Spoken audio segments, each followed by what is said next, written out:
Հարգելի նախագահող, տիկնակ և պարոնայք, սիրելի հայրենակիցներ, Արցախի ազգային ժողովի ներկայացուցիչներ։ 7 տարի առաջ այս ամբիոնից Հայաստանի վարչապետի Արթուր զբաղեցնող անձը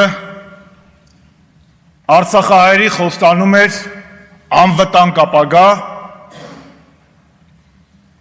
Արցախի ինքնորոշման իրավունքի ամբողջական իրացում։ 7 տարի անց պետք է արձանագրենք, որ հայկական Արցախ գոյություն չունի։ 7 տարի առաջ վարչապետի պաշտոնը զբաղեցնող անձը Հանրապետության հրապարակում տասնյակ հազարավոր վարչապետերին համոզում էր ու հավաստիացնում էր, որ առանց 3 միլիոն վարչապետի տեղեկացնելու Արցախի խնդրում որևէ լուծման չի գնա։ Սակայն նոյեմբերի 9-ին 20 թվականին ծածուկ,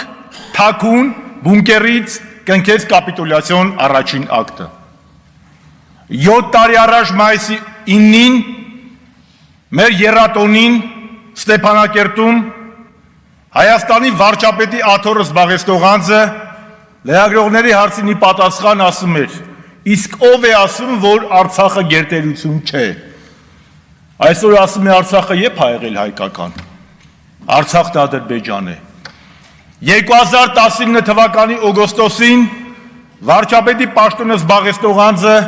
Ստեփանակերտում հայտարարում էր Արցախը Հայաստան է եւ վերջ, այսօր Ալիևից ավելի ջանասիրաբար է ապացուցում, որ Արցախը միշտ եղել է ադրբեջանական։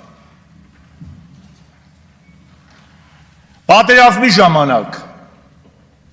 մեզ հետ հանդիպան ժամանակ, հոկտեմբեր 19 2020 թվականին, վարչապետի պաշտոնը զբաղեցնող անձը հայտարարում էր, որ իր սեղանին դրված է Միսկի խմբի համանախագահության երկիր Ռուսաստանի կողմից 5+2 տարբերակը, որով ոչ միայն լղիմ նախկին տարածքներ մնալու հայկական, այլ նաև Քելբաջարը և Լաչինը։ Պատերազմից հետո 21 թվականին վարչապետի պաշտոնը զբաղեցնող անձը իր թիմով ժողովրդին խաբեց և գնում էր ընտրությունների անջատում հանուն փրկության Շուշի և Հադրութի դեօկուպացիայով։ Սակայն 2023 թվականի սեպտեմբերին մատը մատին չտվեց և Արցախում տեղի էր ունենում էթնիկ զտում։ Այստեղ 7 տարի առաջ, երբ որ ընտրվում էր վարչապետ, մեզ հանրապետականներից ասում էր, դե դուք վիզեցուր քաղաքականություն եք վարել, մենք ինքնիշխան քաղաքականություն ենք վարելու։ Ո՞րն է այդ ինքնիշխանը։ Ծնկի գալ Ալիևի ու Էրդողանի առաջ, թե Էրդողանի գիրքը սեղմել կրծքին։ Ո՞րն է այդ ինքնիշխան քաղաքականությունը, որ այսօր հարյուրավոր քառակուսի կիլոմետր Հայաստանի ինքնիշխան տարածքից օկուպացված Ադրբեջանի կողմից, որ Արցախի ռազմաքաղաքական ղեկավարները և մեր հայորդիները այսօր գտնվում են Բաքվի բանտերում ու Հայաստանի իշխանությունը վախում է ծպտուն հանի, դա է ինքնիշխան քաղաքականությունը, թե որ Արարատ լեռից է հրաժարվելու ցեղասպանության միջազգային ճանաչումից, դա է ինքնիշխան քաղաքականությունը։ Պատճառները բազմաթիվ են Նիկոլ Փաշինյանին անվստահություն հայտնելու համար, բայց գլխավոր պատճառը, որ նա մեզնից գողացել է մեր հայրենիքի մի մասը, հայոց երկրորդ հանրապետությունը, Արցախի հանրապետությունը։ Եվ մի հատ էլ կանգնում է առաջին նախագահին, ասում է, բայց ինչի է տենց այլ, որ 18 թվականին Հայաստանի զորքերը գտնվում են Հայաստանի տարածքից դուրս։ Դա ուղիղ ցուցմունք է Հայաստանի հանրապետության դեմ։